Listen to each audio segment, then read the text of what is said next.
कीर्तनारूपी सेवेकरता घेतलेला अभंग महान वैष्णव जगद्गुरु जगद्वंदनीय संत सम्राट संत शिरोमणी जगद्गुरु तुकोबारा यांचा चार चरणाचा भगवान श्री पंढरीश परमात्म्याकडे स्वतःच्या सेवेला प्रारंभ करत असताना भगवंताकडे काही स्वकल्याणाकरता ज्या गोष्टी अपेक्षित आहेत त्या गोष्टी मागण्याचा प्रयत्न जगद्गुरु तुकोबारा या अभंगातून करतात। जगाला मागून जगाला सुधारवण्यापेक्षा त्याचा प्रारंभ स्वतःपासून जर झाला तर ते जगाकरता कल्याणकारक राहतं। हे वैकुंठ स्वानंद सुखनिवासी शंकर बाबांच्या जीवनातून तुम्ही आम्ही सर्वजण पाहत आलेलो आहोत। हा स्थायी भाव अंतःकरणामध्ये ठेवून तुकोबारायांच्या प्रारंभिक जीवनामध्ये वाटचाल वारकरी संप्रदायाच्या भगवंताच्या भक्तीकडे प्रारंभ होत असताना तुकोबारांना जे आवश्यक वाटलं ते तुकोबारांनी मागितलं। ते मागताना तुकोबारांची एवढीच इच्छा आहे, भगवंता देणार असाल तर आग्रह नाही, जबरदस्ती नाही। 8 पिढ्या अगोदर जरी घरी नांदायला असेल तरी माझ्या घरामध्ये भगवंता तुझा प्रवेश नाही, आणि मग मला अपेक्षित जे आहे ते तुम्ही देणार असाल तर एवढंच द्या। दुर्बुद्धी ते मला त्या मनाला कधीही दुर्बुद्धीचा स्पर्श होऊ नये, आणि मग जर माझ्या अंतःकरणामध्ये आवाज थोडा व्यवस्थित खूप सुंदर सिस्टीम सुंदर या मॉनिटरला आवाज द्या, मला आवाज मिळेल। मग तुकोबारायांचं म्हणतो दुर्बुद्धी ते मना तदा नुकोजो नारायणा। 2 गोष्टी पहिल्या चरणामध्ये लक्षात ठेवायच्या शेवटपर्यंत। मागणारे तुकोबारा स्वतःच्या बुद्धीमध्ये पालट होऊ नये हे मागतात, आणि ज्याच्याकडे मागतात तो आनंद घन असताना पंडित परमात्मा आहे। दोघांची सांगड कीर्तन संपसपर्यंत सोडायची नाही। हे मागत असताना काय अपेक्षा आहे, आता मज ऐसे करी। कीर्तनात शेवटच्या व्यक्तीला काय पाहिजे हे कीर्तनकारांना पाहायचं नाही, मला काय वाटतं हे पाहायचं। आता मज ऐसे करी तुझे पाय चित्ती धरी। बस तेव्हा तुझ्याकडून एवढीच अपेक्षा आहे, माझं चित्त सोडून तू बाहेर जाऊ नये, माझ्या घरात येऊ नये, माझ्या परिवारात नांदू नये। माझ्याकरता काही देशील ही अपेक्षा नाही, परंतु माझं अंतःकरण सोडणार नाही, माझं चित्त सोडणार नाही एवढी फक्त भगवंता तुझ्याकडून अपेक्षा आहे। तू जर चित्तात राहिलास तर काय होईल, उपजला भाव,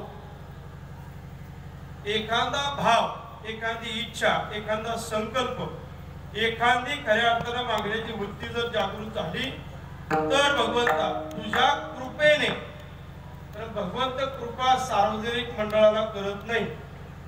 सार्वजनिक मंडळाला आमदार साहेब कृपा करतील बघ, भगवंत सार्वजनिक मंडळावर कधी कृपा करत नाही, आणि जर केलीच तर अध्यक्ष त्याला दया असं म्हणतात, त्याला कृपा म्हणता येत नाही। कृपा भगवंत करतात पण विशिष्ट एखाद्या जीवावर, म्हणून तुकोबार म्हणतात विशिष्ट आहे मी, 16व्या शतकामध्ये या विश्वाची जेवढी लोकसंख्या आहे त्या लोकसंख्येमध्ये जगद्गुरु तुकोबराय अतिशय विशिष्ट व्यक्तिमत्व आहे.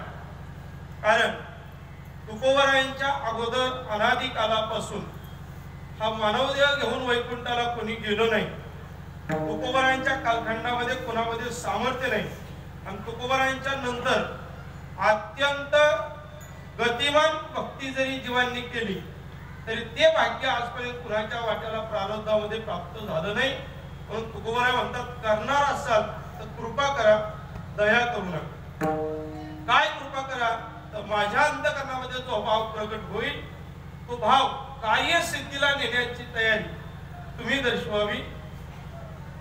कुठे तुकोबरायांचा भाव निर्माण झाला आणि कुठे संकल्प पूर्ती झाली हे कीर्तनात तो सांगेल. तो भाव केव्हा प्रकट झाला तर तुकोबराय म्हणतात याला कार्यकाल नाही, तो समयावरी जाणार, तत्क्षणाला आता. पण तुकोबरायांनी आम्हाला सावध करताना तुमच्या आमच्याकडून जी अपेक्षा आहे ती अपेक्षा पूर्ती करण्याचा समय तुकोबरायांनी सांगितला. आता आवश्यक करणे समाधान, पहिले निर्वाण न पावी. पहिल्यांदा मरण प्राप्त होण्या अगोदर थोडं सावध व्हा. कीर्तन मंडपामध्ये जेवढी माणसं बसलेली आहेत तुकोबरायांची एवढीच अपेक्षा आहे, सावध व्हा. पण कधी? आता. वेळ निघून गेल्यानंतर सावध होऊन काही उपयोग नाही. वेळेवर सावध व्हा. कारण मृत्यू जीवनामध्ये एकदाच येतो. मृत्यू जीवनात एकदाच येतो. एकदा मृत्यू आला तर त्याचा अंतिम ध्येय असतं स्मशान. आणि एकदा स्मशानामध्ये गेला आणि या चरणाजवळ घंट जर फिरवला, फोडला तर तुकोबराय म्हणतात जे काही मिळवलं एका क्षणात संपलं. तिली तिळांजुळी कुळ, नाम आणि रूपास ज्याचा अहंकार मानव जातीला आहे, माझा रंग कसा आहे, माझं रूप कसं आहे, माझे गुण कोणते आहेत, मला मिळालेलं नामाभिमान काय आहे, पाठीमागं वाढलेली हनुमंतरायांची केवढी लागली, या सगळ्याचा अहंकार जो अंतःकरणामध्ये आहे तो अहंकार तुकोबराय म्हणतात मृत्यूने जातो. तो मृत्यूने अहंकार जाण्याच्या अगोदर अंतःकरणामध्ये जेवढा अभिमान शिल्लक आहे तो अभिमान या विश्वाच्या पटलावर जर व्यक्त करायचा असेल तर तुकोबराय म्हणतात एकदा मरण स्वीकारा. म्हणून मरण वेगळं आहे आणि मृत्यू वेगळा आहे. तर तुकोबराय म्हणतात करा काय? तुका म्हणे आता लाभ नाही या परता. कोणता लाभ? अंतःकरणातली मनाची शुद्धता, अंतःकरणामध्ये चित्तामध्ये प्रगट होणारा भाव आणि सर्वात महत्वाचा अंतःकरणातून लुप्त होणारा अहंकार. या तीन गोष्टी एकदा अंतःकरणातून गेल्या, चित्ताची शुद्धता झाली, मन एकाग्र झालं, अंतःकरणाचा अहंकार गेला की निश्चित आणि निश्चित स्वरूपाने त्या जीवाच्या अंतःकरणामध्ये सतबुद्धीचा अंतर्भाव होईल, सतबुद्धीचा अंतर्भाव होईल. ती सद्बुद्धी अंतःकरणामध्ये मिळावी म्हणून तुकोबराय म्हणतात फक्त एवढंच करा, एवढंच करा, चित्त शुद्ध करा. चित्त शुद्ध झालं, मन एकाग्र झालं की मग काय मागावं, केव्हा मागावं, कधी मागावं, कुणाकडे मागावं हे लक्षात येतं. नाहीतरी 20 तारखेला लोकांनी भरपूर मागितलं. आता ज्यांनी घेतलं त्यांना कळत 5 वर्ष काय होते ते. पण ज्यांनी नाही घेतलं ते छाती ठोकपणे गावात फिरून बघ. छाती 26 इंचाची असली तरी त्याची 52 होईल, कारण त्याने घेतलंच नाही. बघ मी बोलत नाही, तुकोबराय म्हणतात जळो जिने लाजीरवाणी भिक्षा पात्र अवलंबने. की वृत्ती ज्याच्या अंतःकरणात निर्माण होते ना, ती वृत्ती, ती बुद्धी ही खऱ्या अर्थानं सतबुद्धी आहे. आणि मानव म्हणून जर जन्माला असेल, 2 हात 2 पाय एक बुद्धी तत्व जर जीवनामध्ये असेल आणि त्याला जर मानव म्हणून घेण्याचा अधिकार असेल तर त्याच्या अंतःकरणामध्ये कधीच दुर्बुद्धी नसावी याकरता तुकोबराय मागतात.